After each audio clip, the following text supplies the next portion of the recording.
तो हेलो, एक बार फिर स्वागत है आपका यूनिक एस अकेडमी बाय गुल फैमिली राजी में।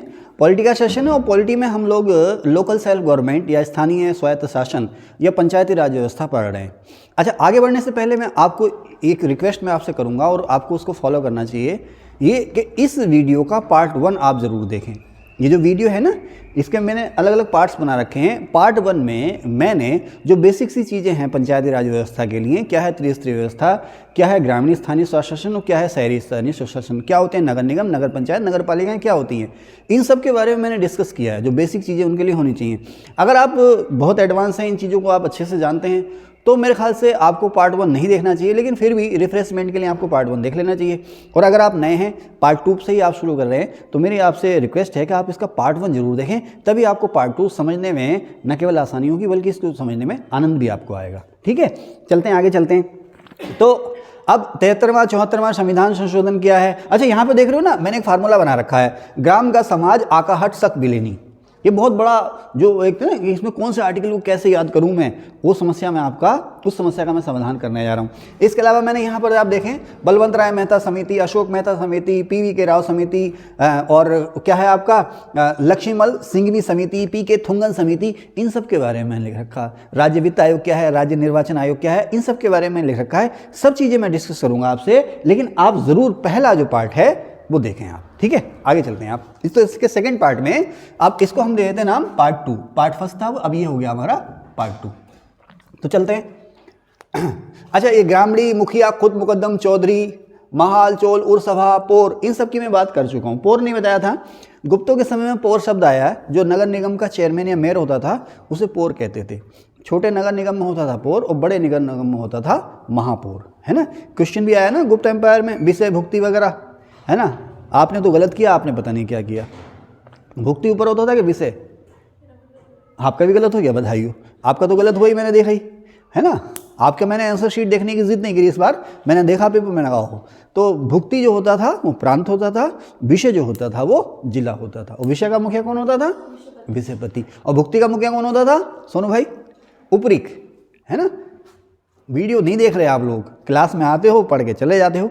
वीडियो ज़रूर देखो, पुरानी वीडियो। मैंने चैनल जो है यूट्यूब पे कमाई करने के लिए नहीं बनाया है। बहुत से बच्चों की समस्या थी कि सर एक बार आप कहानी सुना के चले जाते हो, हमने कुछ सुना, कुछ याद रह गया। लो सुनो, कितनी बार सुनो कहानी। वीडियो देखो बेटा, अपने समय का इस्तेमाल करो। ठीक है, चले आगे। बार बार देखो वीडियो, ये नहीं कि एक बार सुना और सुन के चले गए, बार बार सुनो। अच्छा, तो अपोर की बात हो गई, फिर ग्राम स्वराज, गांधी जी की बात भी मैंने कर दी, आर्टिकल 40 की बात भी हो गई, लाडपन की बात भी हो गई, ये सारी बातें हो गई। अब यहाँ पर ड्यूअल गवर्नमेंट, हाँ देखो हुआ क्या कि जो 1919 के एक्ट से 1 अप्रैल 1921 को भारत में जो द्वैध शासन लागू हुआ था राज्यों में, जिसमें हस्तांतरित और आरक्षित विषय थे। जिन लोगों को मैंने पढ़ा दिया उनको मैं क्या दोबारा बताऊँ, और जिन लोगों को नहीं पढ़ाया है वो मैं बताऊँगा बाद में। तो जो हस्तांतरित विषय थे उसमें स्थानीय स्वशासन या पंचायती राज को रखा गया था। उसके बाद 1935 का एक्ट आया। अच्छा, 1935 के एक्ट से प्रांतों के बारे में क्या हुआ था कीर्ति? प्रांतों को क्या दिया गया था या क्या दिया जाना था? 1935 के एक्ट, हाँ, प्रांतों को ऑटोनॉमी या स्वायत्ता दी जानी थी। अब तबस्सुम बताएंगी कि जो प्रांतों को स्वायत्ता दी गई थी किस तारीख से लागू हुई है? किस वर्ष से? 1 अप्रैल 1937 से, है ना। 1935 का जो एक्ट लागू हुआ ना, वो 1 अप्रैल 1937 को लागू हुआ। आप गलत बोल रही, 1 अप्रैल 1937 को लागू हुआ, बस वो इसका आंसर है। ओके, तो जब प्रांतीय स्वायत्ता का मतलब ये था कि प्रांतों में चुनी हुई सरकारें होंगी और केंद्र सरकार उसमें ज़्यादा दखल देगी नहीं। तो अब 1935 के एक्ट से राज्य सूची, संवर्ती सूची और केंद्रीय सूची बनी। ठीक है ना, केंद्र सूची, राज्य सूची और संवर्ती सूची बनी। तो जो राज्य सूची थी उसमें रखा गया था पंचायती राज व्यवस्था को। यानी कि 1935 के एक्ट से जो प्रांतों को अधिकार दिए गए थे काम करने के लिए, उसमें पंचायती राज को राज्य को सौंप दिया गया था या राज्य सूची में रख दिया गया था। यही बात मैंने यहाँ लिखी है। मैंने लिखा ना, प्रांतीय स्वायत्ता 1 अप्रैल 1937 को लागू हुई और इसमें राज्य सूची में पंचायती राज को रखा गया। गोरी बात समझ आ रही है? पक्की बात है? ठीक है। अब आज़ादी के बाद क्या होता है? आज़ादी के बाद भी हमारा संविधान लागू हुआ, तो उसमें भी पंचायती राज व्यवस्था को किसमें रखा गया? राज्य सूची। गौरी क्या है ये? केंद्र सूची, राज्य सूची, संवर्ती सूची क्या होती है ये? एक बार रोकना, जरा रोकना, एक बार इनसे पूछ लें। कहाँ था मैं कहाँ था? हाँ है कार्यों का बंटवारा, यस 1935 के एक्ट से कार्यों का बंटवारा हो गया। 1947 के बाद जब हम आज़ाद हो गए, 26 जनवरी 1950 को हमारा संविधान लागू हुआ, उसमें भी कार्यों का बंटवारा हुआ। तो राज्य सूची में जो पंचायती राज व्यवस्था उसको रखा गया, यानी कि पंचायती राज व्यवस्था किसको सौंप दी गई, राज्य सरकारों को सौंप दी गई, और हर राज्य जो है अपने अपने हिसाब से कानून पंचायतों के बारे में बनाने लगा। अब होता क्या है, 2 अक्टूबर सन 1952 को सामुदायिक विकास कार्यक्रम शुरू किया योजना आयोग ने, पंडित जवाहरलाल नेहरू के समय में। 2 अक्टूबर गांधी जी की जयंती, हमारे यहाँ ज़्यादातर काम 2 अक्टूबर को शुरू होते हैं, ध्यान रखना। 1952 2 अक्टूबर को गांव का बेहतर विकास करने के लिए कम्युनिटी डेवलपमेंट प्रोग्राम शुरू हुआ। बस इतना क्वेश्चन आता है, किसने शुरू किया था, योजना आयोग ने। प्रधानमंत्री कौन थे, पंडित जवाहरलाल नेहरू। योजना के चेयरमैन कौन थे, पंडित जवाहरलाल नेहरू। ठीक है, अब बड़े गाजे बाजे के साथ ये प्रोजेक्ट लॉन्च हुआ। मैंने आपको इस वीडियो के पार्ट 1 में शुरू में बता दिया था कि सभी जिलों को, भारत में सभी जिलों को अलग अलग ब्लॉक में बांटा गया।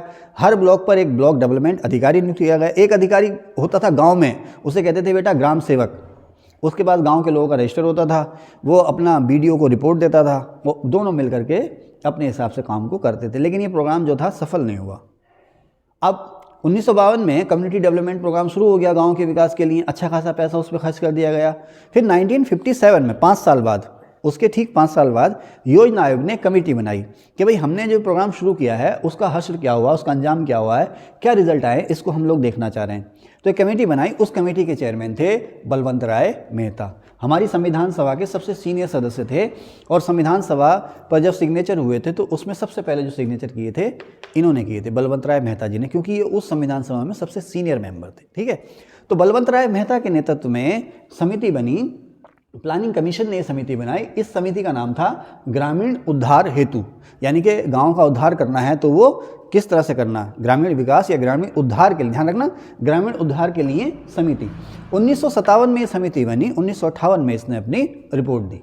ठीक है ना, और इसने पहली बार सिफारिश की थी 3 स्तरीय प्रणाली की। उसने कहा, बलवंत राय मेहता समिति, 2 मेहता हैं, एक बाद में आएंगे अशोक मेहता, ये हैं बलवंत राय मेहता। बलवंत राय मेहता समिति ने कहा कि जो सामुदायिक विकास कार्यक्रम है वो सक्सेसफुल नहीं रहा है, सफल नहीं रहा। वो क्यों सफल नहीं रहा, उन्होंने कहा कि ये जो कार्यक्रम है पूरी तरह से सरकार पर आधारित है, जो स्थानीय लोग हैं, गांव के जो लोग हैं, उनकी भागीदारी इसमें नहीं है। उन्होंने कहा गांव के लोगों की भागीदारी होनी चाहिए योजना बनाने में, नीतियां बनाने में, और वो जो काम हो रहा है उसका सुपरविजन करने में। आप लोग समझते हैं ना सोशल ऑडिट, तो उसमें एक शब्द आता है सोशल ऑडिट, सामाजिक अंकेक्षण। ये क्या है, जल्दी से बता दो। सरकार जो भी काम कर रही है उसकी जांच जो सिटीजन्स हैं उनके द्वारा करवाना, उसको कहते हैं सोशल ऑडिट। खैर, तो उसी जैसी व्यवस्था है ये। तो उन्होंने कहा भाई गांव के लोगों को अधिकार दो, योजनाएं बनाने में, कार्यक्रम लागू करने में गांव के लोगों को शामिल करो। इसके लिए कैसे शामिल करोगे, उन्होंने कहा साहब ग्राम सभा बनाओ, ग्राम सभा हो, पंचायत समिति हो, जिला परिषद हो। इसको इन्होंने नाम दिया 3 स्तरीय पंचायती राज प्रणाली। भारत में 3 स्तरीय पंचायती राज प्रणाली की सबसे पहले जो सिफारिश करी वो बलवंत राय मेहता समिति ने करी। इसीलिए इनको पंचायती राज व्यवस्था का शिल्पी कहा जाता है। इन्होंने जो ढांचा सुझाया था वो कमोबेश लगभग आज वैसा ही है। जो ढांचा इन्होंने सुझाया था वो लगभग वैसा के वैसा ही है। सबसे नीचे स्तर पर ग्राम पंचायत, फिर क्षेत्र पंचायत और फिर जिला पंचायत, 3 लेवल हो गए। सीधा फ्लैट क्वेश्चन आएगा कि त्रिस्तरीय पंचायती राज व्यवस्था किसने शुरू करी, इन्होंने शुरू करी। लेकिन भाई ये क्वेश्चन का आंसर सही होना गारंटी नहीं है कि आपको कामयाबी मिलेगी। क्वेश्चन इस तरह से भी आएगा कि पंचायती राज व्यवस्था का शिल्पी कौन था, क्यों था, है ना, कथन और कारण, है ना। पंचायती राज व्यवस्था के शिल्पी ये थे, क्यों थे, इसका आंसर भी आपने देना है। ये समिति किसने बनाई, कब बनाई, क्यों बनाई, सारी चीज़ें जाननी है ना, है। हाँ, पीसीएस में आया, ठीक है। तो समझे ना। तो यहीं पर एक शेर मुझे याद आ जाता है, कंपटीशन एग्जाम को मैं कहूँगा कि ये इश्क नहीं आसान, बस इतना समझ लीजिए, एक आग का दरिया है और तैर के जाना है। ये है भैया कंपटीशन एग्जाम, है ना। तो इश्क यहाँ पर है हमारा कंपटीशन एग्जाम, फिल्मों वाला, इससे हमें कोई लेना देना नहीं है, ठीक है। चलें भाई, कुछ कह रहे हैं आप कुछ कह रहे हैं, बताएं।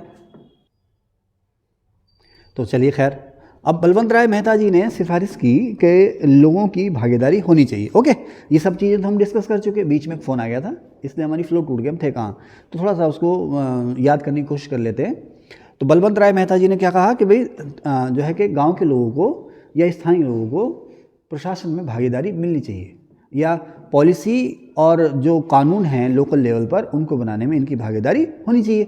हाँ, अब याद आ गया, न केवल भागीदारी होनी चाहिए बल्कि उसका जो ऑडिट है, मूल्यांकन है, सुपरविजन है, उसमें भी इनका रोल होना चाहिए। तो कैसे होगा ये? तो इसके लिए इन्होंने कहा कि भाई ग्राम पंचायत या पंचायती राज को शुरू करो। इन्होंने कहा था कि जितनी जल्दी हो सके, ध्यान रखना, किस समिति ने भारत में सबसे पहली बार आज़ादी के बाद पंचायती राज व्यवस्था शुरू करने की सिफारिश की? बलवंत राय मेहता समिति ने। और किस समिति ने पंचायती राज संस्थाओं को पहली बार संविधान में जगह देने की सिफारिश की? LM सिंघवी समिति ने। ठीक है, ये बहुत मामूली से अंतर है, इनको ध्यान रखना। अब इन्होंने कहा कि जो ये पंचायती राज व्यवस्था होगी ये 3 लेवल की होगी, 3 टायर या 3 स्तरीय होगी। एक स्तर सबसे नीचे होगा ग्राम सभा, दूसरा क्षेत्र पंचायत और तीसरा जिला पंचायत। अब यहाँ पर ये इनमें इलेक्शन कैसे होते हैं, क्या होते हैं, जब मैं 73वें 74वें संविधान संशोधन पर पहुँचूंगा तब मैं आपको बताऊंगा। ठीक है ना, इसके बारे में। और अभी आगे चलते हैं। अब इन्होंने कहा कि जो पंचायत समिति है, जिसे आप ग्राम सभा कह सकते हैं, ये इस पंचायती राज व्यवस्था में सबसे महत्वपूर्ण होगी। अगर आप IAS का एग्जाम देने जाएंगे या स्टेट PCS का एग्जाम, जैसे अभी पिछली बार हुआ है, जो उसमें कठिनता का स्तर मैंने देखा, तो अब आपसे यहाँ पूछेगा। अब तक जो था ना ये वनडे था, यहाँ पर देखो वनडे या IAS की आप तैयारी कर रहे हो तो वनडे में आपने जो कुछ पढ़ना है वो तो पढ़ना ही पढ़ना है, IAS के लिए भी वो भी पढ़ना ही है, थोड़ा सा और एक्स्ट्रा पढ़ लेना। बस ये जो थोड़ा सा एक्स्ट्रा होता है ना, इसी से आप लोग डरते हो कि साहब हम IAS की तैयारी नहीं करेंगे। ऐसा नहीं है किसी में क्षमता नहीं है, हम IAS PCS की तैयारी नहीं करेंगे सर, हम वनडे। आप में धैर्य नहीं है, आप मेहनत नहीं करना चाह रहे, आप काम से जो है मेहनत से जी चुरा रहे हैं। आप जो चाह रहे हैं कि जल्दी से कुछ मिल जाए, लेकिन जल्दी से कुछ मिलता नहीं है। ठीक है, खैर, तो अब थोड़ा सा और इसमें एडवांस आ जाए कि साहब इसमें जो 3 स्तर होंगे, ग्राम पंचायत, क्षेत्र पंचायत और जिला पंचायत। ठीक है ना, इसमें सबसे महत्वपूर्ण जो होगा वो होगा पंचायत समिति। देखिए ना, ग्राम सभा, पंचायत समिति और जिला परिषद, 3 स्तर हो गए। सबसे नीचे ग्राम सभा, बीच के स्तर में पंचायत समिति और सबसे ऊपर कौन है? जिला परिषद या जिला पंचायत। ठीक है, तो उसने कहा सबसे इंपॉर्टेंट जो होगा वो होगा बीच का स्तर, जिसे हम कहते हैं पंचायत समिति, जिसे आजकल आप कह रहे हो ब्लॉक, या क्षेत्र पंचायत, जिसे आजकल आप कह रहे हो ना। सबसे इंपॉर्टेंट वो होगा, यानी कि ज़्यादा से ज़्यादा काम करने के, निर्णय लेने का अधिकार किसे दिए जाएंगे? पंचायत समिति को दिए जाएंगे। इसीलिए ब्लॉक प्रमुख की तूती बोलती थी किसी ज़माने में। आगे चलें, फिर इसने लिखा इसे डिसेंट्रलाइजेशन का फर्स्ट या बेस पॉइंट बनाए या बनाओ। किसे? पंचायत समिति को, जो बीच का स्तर है। बार बार कह रहा हूँ, क्षेत्र पंचायत या पंचायत समिति जो बीच का स्तर है, उसने कहा कि इसको, पंचायत समिति को या बीच के स्तर को, हमने कहा ना डिसेंट्रलाइजेशन यानी कि विकेंद्रीकरण। डिसेंट्रलाइजेशन माने विकेंद्रीकरण का पहला और आधार बिंदु बनाओ। अब ये डिसेंट्रलाइजेशन क्या हुआ? सेंट्रलाइजेशन का उल्टा हुआ डिसेंट्रलाइजेशन, विकेंद्रीकरण। नीचे के स्तरों को निर्णय लेने की सत्ता सौंपना, यही है विकेंद्रीकरण। ठीक है ना, केंद्र सरकार ने राज्य सरकारों को बहुत अधिकार दे दिए, वो विकेंद्रीकरण है। राज्य सरकारों ने नीचे के स्तर को बहुत सारे अधिकार दे दिए, वो विकेंद्रीकरण है। और जब अधिकार सौंपे ना जाएं, ज़्यादा से ज़्यादा काम जो है ऊपर के लेवल पर ही किए जाएँ, तो वह है केंद्रीकरण या सेंट्रलाइजेशन। तो उन्होंने कहा पंचायत समिति जो होगी वो सबसे महत्वपूर्ण होगी, इसे ही डिसेंट्रलाइजेशन या विकेंद्रीकरण का या पंचायती राज का पहला बिंदु या आधार बिंदु माना जाएगा। और इन्हें क्या दो? ज़्यादा अधिकार दो, पंचायत समिति को ज़्यादा अधिकार देने चाहिए। यहाँ पर लिखा है मैंने, नो पार्टी लाइन इलेक्शन, यानी कि जो इलेक्शन होंगे वो पार्टी लाइन पर आधारित नहीं होंगे। इलेक्शन जो होंगे वो पार्टी लाइन पर आधारित नहीं होंगे, समझ गए? यानी कि पार्टी, अब देखो ना, अब लोकसभा विधानसभा के चुनाव होते हैं ना, तो पार्टी लाइन पर होते हैं, पार्टियां टिकट देती हैं और पार्टियां अपने सिंबल देती हैं, उसे कहते हैं हम पार्टी लाइन पर। यानी कि लोग लड़ेंगे, राजनीतिक पार्टियां उसमें भाग ले सकती हैं, लेकिन अपने सिंबल पर भाग नहीं ले सकती कि ये कांग्रेस का उम्मीदवार है तो ये BJP का उम्मीदवार, ऐसा नहीं होगा। ठीक है ना, ऐसा नहीं कि राजनीतिक दल इसमें भाग नहीं ले सकते, लेकिन राजनीतिक आधार पर ये चुनाव नहीं होंगे, पार्टी लाइन पर ये चुनाव नहीं होंगे। ठीक है, समझ रहे मेरी बात कि ये BJP का है, ये कांग्रेस का। ऐसा नहीं है कि जो कांग्रेस या BJP के मेंबर उन्हें वोट, इसमें ना तो वोट देने का अधिकार हो ना ही चुनाव लड़ने का अधिकार, ऐसा नहीं है, लेकिन वो अपनी पार्टियों के नाम पर चुनाव नहीं लड़ेंगे। क्लियर है ना? नहीं समझे? समझ गए? जैसे वो बनी थी ना स्वराज पार्टी, कांग्रेस स्वराज पार्टी, किसने बनाई थी? बिपिन चंद्र पाल, मोतीलाल नेहरू जी ने। तो इसमें गांधी जी में और इनमें लेकर के विवाद हो गया था। ये लोग कह रहे थे हम लोग पार्टी के नाम पर चुनाव लड़ेंगे, गांधी जी कह रहे थे नहीं भी पार्टी के नाम पर चुनाव नहीं लड़ेंगे। तो विभाजन को टालने के लिए फिर बीच का रास्ता ये निकला कि जो भी कांग्रेसी हैं वो इलेक्शन में भाग ले सकते हैं, लेकिन कांग्रेस पार्टी के नाम का इस्तेमाल नहीं करेंगे। तो यही है, पार्टी के नाम का इस्तेमाल आप नहीं करेंगे।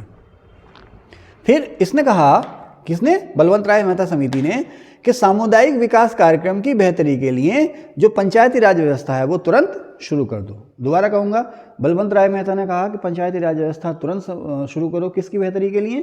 कम्युनिटी डेवलपमेंट प्रोग्राम की बेहतरी के लिए। और लक्ष्मीमल संघवी समिति ने कहा कि पंचायती राज को किस में स्थान दे दो? संविधान में स्थान दे दो। ठीक है। फिर उन्होंने कहा वित्तीय आत्मनिर्भरता हेतु कर लगाने का अधिकार दो, यानी कि इन लोगों के पास ये सरकारों के मोहताज ना हो, पैसे के मामले में सरकारों के मोहताज ना हो, इनके पास इनके खुद के भी रिसोर्सेज होने चाहिए, इसके लिए इन्हें टैक्स लगाने का अधिकार दो। ठीक है साहब। तो ये कौन थी, कौन सी समिति हो गई? बलवंत राय मेहता समिति। इसमें किसी ने कुछ पूछना है? एक बार रोक दो, शायद कोई पूछना चाहे, कुछ तो पूछ लो। तो अभी एक बच्चे ने मुझसे कहा कि सर ये बता दीजिए पंचायत समिति क्या होता है। तो मुझे ऐसा महसूस हो रहा है कि इस चीज़ को क्लियर करना चाहिए अभी आप लोगों को। देखें, एक गांव है, मैंने पहले पार्ट में ही बताया, दोबारा बता देता हूँ। एक गांव है या दो या दो से ज़्यादा गांव हैं, उनको मिला करके जो समिति बनती है उसे हम कहते हैं ग्राम सभा। ग्राम सभा में कौन कौन शामिल है? एक वोटर लिस्ट होगी, उस वोटर लिस्ट में जिन जिन वोटर का नाम होगा उनसे मिलकर बनेगी ग्राम सभा। ऐसा नहीं है कि सभी का, जो भी 18 साल या उससे ज़्यादा उम्र के हैं उनकी वोटर लिस्ट होगी, उनका नाम वोटर लिस्ट में होगा, और ये सारे के सारे जो हैं वो ग्राम सभा के सदस्य कहलाए जाएंगे। तो ग्राम सभा में भाग लेने के लिए आपकी उम्र कितनी होनी चाहिए? कम से कम 18 साल। लेकिन अब इसमें इलेक्शन लड़ने के लिए, देखिए 18 साल की उम्र तो है वोट देने के लिए। जब आप वोट दे रहे हैं तो जाहिर सी बात है आप ग्राम पंचायत या ग्राम सभा के चुनाव में भाग ले रहे हैं। ग्राम सभा या जिला पंचायत, क्षेत्र पंचायत, नगर पालिका, नगर निगम या लोकसभा, विधानसभा, इन चुनावों में भाग लेने के लिए आपकी उम्र कम से कम कितनी होनी चाहिए? 18 साल। लेकिन अब वो कहता है चुनाव लड़ने के लिए, देखो आप वोट दे रहे हैं ना, तो चुनाव में भाग ले रहे हैं आप, वोट देने के लिए उम्र 18 साल है, चुनाव में भाग लेने के लिए उम्र 18 साल है। लेकिन इसमें प्रत्याशी या कैंडिडेट होने के लिए, चुनाव लड़ने के लिए आपको लोकसभा का चुनाव लड़ना है तो आपकी उम्र कम से कम कितनी होनी चाहिए? विधानसभा का चुनाव लड़ना है तो आपकी उम्र कम से कम कितनी होनी चाहिए? ग्राम पंचायत का चुनाव लड़ना है तो आपकी उम्र कम से कम कितनी होनी चाहिए? उसके अलग अलग नाम हैं। जैसे अगर आपने ग्राम प्रधान, नगर निगम का चेयरमैन या नगर पालिका का अध्यक्ष का चुनाव लड़ना है या उसके सदस्य का चुनाव लड़ना है तो आपकी उम्र कम से कम 21 साल होनी चाहिए। ठीक है। खैर, तो ग्राम सभा बन गई, इलेक्शन हो गया। ओके। अब एक होती है क्षेत्र पंचायत। इसको बेटे हम लोग पहले कहते थे BDC, ब्लॉक डेवलपमेंट कमेटी। सुना नाम कभी? BDC या ब्लॉक डेवलपमेंट कमेटी। हिंदी में इसको कहते थे क्षेत्र पंचायत विकास समिति। अब इसका नया नाम हो गया है पंचायत समिति। क्या नाम हो गया है? पंचायत समिति। क्षेत्र पंचायत विकास समिति की जगह अब इसका नाम हो गया पंचायत समिति। अब देखो, जैसे ग्राम प्रधान और वार्ड मेंबर के इलेक्शन होते हैं ना, उसी तरह से होता क्या है, अगर कोई बहुत बड़ी ग्राम सभा है तो एक अकेली ग्राम सभा में, या छोटी छोटी ग्राम सभाएं, दो या दो से ज़्यादा ग्राम सभाएं मिलकर के एक निर्वाचन क्षेत्र बनता है, चुनाव क्षेत्र बनता है। आपका MLA का निर्वाचन क्षेत्र का नाम क्या है? गदरपुर। आपका बाजपुर, आपका जसपुर, है ना। तो जसपुर का जो एरिया है, गदरपुर का जो एरिया है या बाजपुर का जो एरिया है, वहाँ से आप एक MLA चुनते हैं। आपके ब्लॉक का नाम क्या है? गदरपुर। आपका ब्लॉक क्या है? गदरपुर। तो अब ब्लॉक का नाम आपका गदरपुर है, ब्लॉक तो पुराना हो गया, आमतौर पर हम उसको ब्लॉक ही कहते हैं, ठीक है ना, और जो अधिकारी नियुक्त होता है उसे ब्लॉक डेवलपमेंट ऑफिसर ही कहते हैं। लेकिन अब उसका नाम हो गया क्षेत्र पंचायत या पंचायत समिति। क्या हो गया है? ब्लॉक का नाम क्या हो गया है? पंचायत समिति या क्षेत्र पंचायत। ओके, समझ गए? ब्लॉक का क्या नाम हो गया? पंचायत समिति या क्षेत्र पंचायत। अब इसे भी हमने अलग अलग चुनाव क्षेत्रों में बांट दिया। जैसे नगर पालिका को या ग्राम सभा को अलग अलग वार्ड में बांटते हैं ना, उसी तरह से हमने पंचायत समिति या ब्लॉक या क्षेत्र पंचायत को अलग अलग चुनाव क्षेत्रों में बांट दिया। नंदपुर, खेमपुर, सरदार नगर, कुआं खेड़ा, है ना, अलग अलग क्षेत्रों में बांट दिया। वहाँ से एक कैंडिडेट जीत करके आता है। जैसे एक इलाके से एक MLA जीत करके आता है, उसी तरह से इन अलग अलग गांवों से एक कैंडिडेट जीत करके आता है। ओपन इलेक्शन होता है, जो भी 18 साल या उससे ज़्यादा उम्र के हैं वोट देंगे, इसमें कोई एक कैंडिडेट जीत के आएगा। इन सभी को हम कहते हैं क्षेत्र पंचायत के सदस्य या पंचायत समिति के सदस्य। जैसे गांव में वार्ड मेंबर होता है ना, तो इनको हम वार्ड मेंबर नाम नहीं देंगे, ये हो जाते हैं क्षेत्र पंचायत के सदस्य या पंचायत समिति के सदस्य। अब मान लीजिए एक ब्लॉक में, एक क्षेत्र पंचायत में 50 मेंबर चुनकर आए, इनको आम भाषा में हम कहते हैं BDC मेंबर या पंचायत समिति के सदस्य।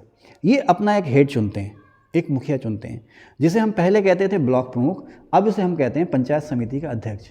ये अध्यक्ष क्षेत्र पंचायत। ये चुनाव होता है अप्रत्यक्ष। देखिए, ग्राम प्रधान का जो चुनाव होता है वो प्रत्यक्ष होता है, या अब ग्राम प्रधान का चुनाव प्रत्यक्ष होगा या अप्रत्यक्ष होगा, इसको राज्य की विधानसभा तय करेगी। तो यूपी में भी और हमारे यहाँ उत्तराखंड में भी ग्राम प्रधान का जो चुनाव होता है प्रत्यक्ष होता है। प्रत्यक्ष का मतलब समझते हैं कि सभी लोगों के वोटों से वो चुना जा रहा है। अप्रत्यक्ष चुनाव क्या हुआ? अप्रत्यक्ष चुनाव जैसे प्रधानमंत्री का हम लोगों ने कौन चुने? लोकसभा के मेंबर, और लोकसभा के मेंबर्स ने अपना चुना प्रधान। राज्यसभा का चुनाव हमने कौन चुने? एमएलए, एमएलए ने चुना राज्यसभा का मेंबर, वो हो गया अप्रत्यक्ष चुनाव, इनडायरेक्ट इलेक्शन। तो अब जो ये ब्लॉक प्रमुख या अध्यक्ष क्षेत्र पंचायत या पंचायत समिति का जो अध्यक्ष होता है ना, इसका चुनाव होता है इनडायरेक्ट या अप्रत्यक्ष। कैसे? ये जो मेंबर होते हैं जिन्हें हम पंचायत समिति के मेंबर या बीडीसी मेंबर कहते हैं, इनका इलेक्शन होता है, इनमें से इनके वोटों से इलेक्शन होता है। मान लीजिए 50 मेंबर हैं, ये 50 सदस्य हैं पंचायत समिति के। अब ये जो हैं इनके वोट पड़ेंगे और जिसको ज़्यादा वोट मिल गए इनके, वो बन जाएगा पुराने ज़माने का ब्लॉक प्रमुख और आज के ज़माने का अध्यक्ष क्षेत्र पंचायत। अब ज़रूरी नहीं है कि अध्यक्ष क्षेत्र पंचायत बनने के लिए आपको बीडीसी का मेंबर होना ही चाहिए, पंचायत समिति के मेंबर आप हों, इसके लिए ज़रूरी नहीं। कोई भी इस इलेक्शन में भाग ले सकता है, कोई भी लड़ सकता है, समझ रहे ना? कोई भी इलेक्शन में भाग ले सकता। ये मैं आपको गलत बता गया, क्योंकि पंचायत समिति का अध्यक्ष बनने के लिए उसको बीडीसी मेंबर या पंचायत समिति का सदस्य ज़रूर होना चाहिए। इस चीज़ का ध्यान रखना। पंचायत समिति का अध्यक्ष बनने के लिए उसको पंचायत समिति का सदस्य जरूर होना चाहिए, यानी कि बीडीसी मेंबर ज़रूर होना चाहिए। ठीक है साहब? अब ये बन गया आपकी क्षेत्र पंचायत या पंचायत समिति जिसे आप कहते हो। उसी तरह से होती है जिला पंचायत। जिला पंचायत का नाम जिला पंचायत ही होता है। अब जिस तरह से आपने बीडीसी के इलेक्शन के लिए अलग अलग क्षेत्र बांटे, एक ब्लॉक में, है ना, आपने एक गांव में अलग अलग वार्ड बांटे, एक नगर पंचायत में, नगर पालिका में या नगर निगम में अलग अलग वार्ड बांटे, उस वार्ड से वार्ड मेंबर आप चुन के लाए। उसी तरह से आपने एक ब्लॉक में पंचायत समिति के लिए अलग अलग चुनाव क्षेत्र बांटे। उसी तरह से जिला पंचायत के चुनाव के लिए आपने एक जिले को अलग अलग क्षेत्रों में बांट दिया और वहां से एक एक मेंबर चुना गया, उसको हमने नाम दे दिया सदस्य जिला पंचायत या जिला पंचायत का मेंबर। एक जिले को आपने कई क्षेत्रों में बांटा, जैसे आपका जिला उधम सिंह नगर है ना, इसमें 50-60 क्षेत्र हैं, नहीं कम है शायद, 22, 23, 30, 32 जितने भी हों, ठीक ना। तो अलग अलग क्षेत्रों में आपने बांटा। ये बहुत बड़े बड़े क्षेत्र होते हैं और इतने बड़े क्षेत्रों में जैसे एक विधानसभा सीट होती है ना, तो उसमें करीब 3 मेंबर ये चुन लिए जाते हैं। इनको हम कहते हैं जिला पंचायत के सदस्य। इनका चुनाव प्रत्यक्ष होता है, इनका चुनाव प्रत्यक्ष डायरेक्ट होता है, यानी कि सभी लोग इसमें वोट देते हैं। अब ये जो जिला पंचायत के सदस्य चुने जाते हैं, इन्हीं सदस्यों में से एक अध्यक्ष चुना जाएगा। उसे पहले कहते थे बेटा जिला पंचायत प्रमुख, जैसे ब्लॉक प्रमुख होता था जिला पंचायत प्रमुख कहते थे, आज उसको कहते हैं हम जिला पंचायत का अध्यक्ष। इसका चुनाव अप्रत्यक्ष होगा। 73वां और 74वां संविधान संशोधन जो आया, उसमें ये व्यवस्था तय की गई कि सदस्य यानी कि मेंबर, चाहे वो ग्राम स्तर पर हों, जिला, क्षेत्र पंचायत, नगर पालिका, नगर स्तर पर हों, जो मेंबर चुने जाएंगे इनके, वो डायरेक्ट चुने जाएंगे। और जो इनके मुखिया या अध्यक्ष चुने जाएंगे, वो डायरेक्ट चुने जाएं या इनडायरेक्ट चुने जाएं, वो विधानसभा तय करेगी, चाहे जैसे मर्जी चुन लो।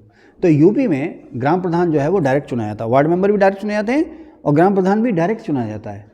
वही व्यवस्था हमने उत्तराखंड में भी अपनाई है। ठीक है? तो बीच का स्तर कौन सा हुआ? पंचायत समिति। और सबसे ऊपर कौन हुआ? जिला पंचायत। तो लगे हाथ नगर पालिका, नगर निगम की बात भी कर लें तो देखो, जो छोटे छोटे कस्बे हैं, टाउन जिन्हें हम कहते हैं, जो कहाँ से, गांव से शहरों के रूप में बदल रहे हैं, गांव से शहरों की तरफ को बदल रहे हैं, वहाँ पर होती है नगर पंचायत। जो बड़े शहर हैं वहाँ होती है नगर पालिका या नगर पालिका परिषद। जो बहुत बड़े शहर हैं वहाँ होता है नगर निगम। अब ये जो नगर पंचायत, नगर पालिका और नगर निगम होते हैं ना, उनमें भी अलग अलग चुनाव क्षेत्र माने जाते हैं, जिन्हें हम कहते हैं वार्ड।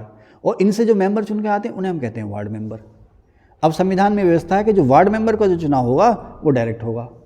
अब इसके जो चेयरमैन का चुनाव है, वो जैसे स्टेट असेंबली चाहे नियम बनाए और वैसे इसका चुनाव करा ले। ठीक है? क्लियर है ना? अच्छा, आगे चलते हैं ना। तो अब इन्होंने कहा कि ये सारी हो गई ना, इसकी बातें हो गई, बलवंत राय मेहता समिति की सिफारिशें हो गई। अब उसके बाद आती है सन 1977 में अशोक मेहता समिति। 1977 में अब जो सरकार थी वो जनता पार्टी की सरकार थी, प्रधानमंत्री थे मोरारजी देसाई। ठीक है? तो अशोक मेहता समिति बनी और इसका मकसद था कि जो पंचायती राज व्यवस्था है उसका आप मूल्यांकन करो, यानी कि उसको जांचो, जो पंचायती राज सिस्टम है वो किस तरह से काम कर रहा है, इस चीज़ को आप जांचो और पंचायती राज को और बेहतर बनाने के लिए जो जरूरी सुझाव है वो सुझाव दो। आप पंचायती राज व्यवस्था को बेहतर बनाने के लिए और जो सुझाव आप दे सकते हो वो सुझाव दीजिए या वो सुझाव दो। समझ रहे हैं आप? किसको बेहतर बनाने के लिए? पंचायती राज व्यवस्था। तो अशोक मेहता समिति बनी, कौन किसकी सरकार थी? जनता पार्टी की सरकार। प्रधानमंत्री कौन थे? मोरारजी देसाई। 1977 में ये समिति बनी, 1978 में इसने अपनी रिपोर्ट दी। बलवंत राय मेहता कब बनी? 57 में, 58 में इसने रिपोर्ट दी। अशोक मेहता समिति जनता पार्टी ने बनाई, 1977 में बनी, 1978 में इस समिति ने अपनी रिपोर्ट दी। इसका मकसद क्या था? पंचायती राज व्यवस्था का मूल्यांकन करना और इसकी बेहतरी के लिए और आगे सुझाव देना। क्लियर है? अच्छा साहब, ठीक है। अब इसने कहा जनता पार्टी, ये जो जनता पार्टी की अशोक मेहता समिति थी, दो मेहता हो गए, पहले बलवंत राय और दूसरे अशोक मेहता। इसने कहा कि भी अभी देखो बलवंत राय मेहता क्या कह रहे हैं कि पंचायती राज व्यवस्था 3 स्तरीय होनी चाहिए। इसने कहा नहीं, 2 स्तरीय से काम चल जाएगा। 2 स्तरीय व्यवस्था होनी चाहिए, 2 लेवल होनी चाहिए। कौन से? एक जिला परिषद और दूसरा मंडल पंचायत। इसने ग्राम सभा या ग्राम पंचायत की बात नहीं करी। इसने कहा ग्राम सभा या ग्राम पंचायत नहीं होनी चाहिए। ग्राम सभा या ग्राम पंचायत को इसने खत्म कर दिया। और जो पंचायत, जिसको ये पंचायत समिति कह रहे थे, उसको इन्होंने नाम दिया मंडल पंचायत का, और जिला परिषद को जिला परिषद ही नाम दिया। ठीक है। तो बलवंत राय मेहता ने 3 स्तरीय और अशोक मेहता ने 2 स्तरीय प्रणाली का सुझाव दिया, जिला परिषद और मंडल पंचायत। इन्होंने कहा जो जिला परिषद होगी उसका इनडायरेक्ट इलेक्शन होगा। मैंने लिखा ना यहाँ पर, आइए जो जिला परिषद होगी, चाय पी लेते हैं, रुक दीजिए जरा एक बार। तो अब अशोक मेहता समिति ने 2 स्तरीय जो व्यवस्था बनाई थी उसमें जिला परिषद के लिए कहा गया कि इसमें इनडायरेक्ट इलेक्शन होंगे, मैंने लिखा छोटा सा। और जो मंडल पंचायत थी उसमें कहा यहाँ प्रत्यक्ष चुनाव होंगे, यानी कि डायरेक्ट इलेक्शन होंगे, यानी कि लोग सीधे मंडल पंचायत के अध्यक्ष चुनेंगे। अगर ये सिफारिश लागू हो जाती तो हमारे यहाँ एक तरह से 2 एमएलए के चुनाव होते, एक तो एमएलए असेंबली का मेंबर, और लगभग इतनी बड़ी विधानसभा सीट होती है, 2 इलेक्शन हो जाते। तो खैर फिर इसके अलावा इसने एक सिफारिश ये दी थी कि डेवलपमेंट का बेस या प्राइमरी बिंदु जो है वो जिला परिषद हो। देखो इसने क्या नाम दिया कि डेवलपमेंट का बेस या ज़्यादा पावर किसको मिले, या डिसेंट्रलाइजेशन का प्राइमरी बिंदु कौन है? पंचायत समिति, जो बीच का स्तर है, उसकी बात नहीं। इसने बात की कि जो जिला परिषदें हों वो विकास का केंद्र बिंदु या आधार बिंदु होनी चाहिए, या जिला परिषदों को ज़्यादा पावर मिलनी चाहिए। किसने? अशोक मेहता समिति ने। और इसने कहा यस पार्टी लाइन, मैं देखा ना, नो पार्टी लाइन, यानी कि यहाँ पर इसने कहा कि पार्टी लाइन पे इलेक्शन ना हो। बलवंत राय मेहता समिति ने, अशोक मेहता समिति ने कहा था कि जो चुनाव हो वो पार्टी लाइन पर होने चाहिए। 1978 में सरकार गिर गई और अशोक मेहता समिति की सिफारिशें भी कभी लागू ना हो पाई। ठीक है, आगे चलें। उसके बाद आता है डॉक्टर पीवी के राव समिति। डॉक्टर पीवी के राव समिति, ये जो पीवी के राव समिति है योजना आयोग ने बनाई। कब बनाई? 1985 में। इस समय प्रधानमंत्री थे राजीव गांधी। 1985 में ये समिति बनी और 1986 में इसने अपनी सिफारिशें दी। इसके बेटे टाइटल भी पूछता है। बलवंत राय मेहता समिति का टाइटल ग्रामीण उद्धार हेतु समिति, अशोक मेहता समिति का टाइटल पंचायती राज व्यवस्था का मूल्यांकन और उसकी बेहतरी के लिए सुझाव। और डॉक्टर पीवी के राव, कई किताबों में जीवी के राव लिखा, वो गलत है। पीवी के राव समिति का क्या था? योजना ने बनाई, इसका टाइटल क्या था? ग्रामीण विकास और गरीबी का सफाया। गाँव का विकास करना है और गरीबी का सफाया करना, गरीबी का उन्मूलन करना। आज तक नहीं हो पाई है ना। ठीक है, तो भाई अब गरीबी का उन्मूलन नहीं हो पाया जब हमें चलिए खैर, ये राजनीतिक मसले हैं और आपको पता है मैंने कसम खा रखी है कि मैं राजनीतिक मसलों पर नहीं बोलता हूँ। तो डॉक्टर पीवी के राव समिति ने जो है वो योजना आयोग ने बनाई और 1985 में इसका गठन हुआ और 1986 में इसने अपनी सिफारिशें दे दी। अब पीवी के राव समिति जो थी उसने जो सिफारिशें करी, उसने कहा 4 स्तर होने चाहिए। देखो बलवंत राय मेहता 3 स्तर, अशोक मेहता 2 स्तर और ये 4 स्तर, है ना। ये रट्टा लगाना आपने, 4 स्तर होने चाहिए। ग्राम सभा, मंडल पंचायत, जिला परिषद और एक इसने नाम दिया राज्य विकास परिषद, क्यों था राज्य स्तर पर। यानी कि अभी तक जो हम बात कर रहे हैं नीचे से जिले तक बात कर रहे हैं, ये जिले से आगे राज्य पे भी ले गया। 4 स्तर होने चाहिए, ग्राम सभा, मंडल पंचायत, जिला परिषद और राज्य विकास परिषद। ठीक है ना। इसने कहा जिला परिषद जो है वो सबसे इंपॉर्टेंट होनी चाहिए। कहने का मतलब क्या है कि विकेंद्रीकरण का या स्थानीय शासन का या स्थानीय स्वायत्ता का जो आधार बिंदु या केंद्र बिंदु कौन हो? जिला परिषद हो। ठीक है ना।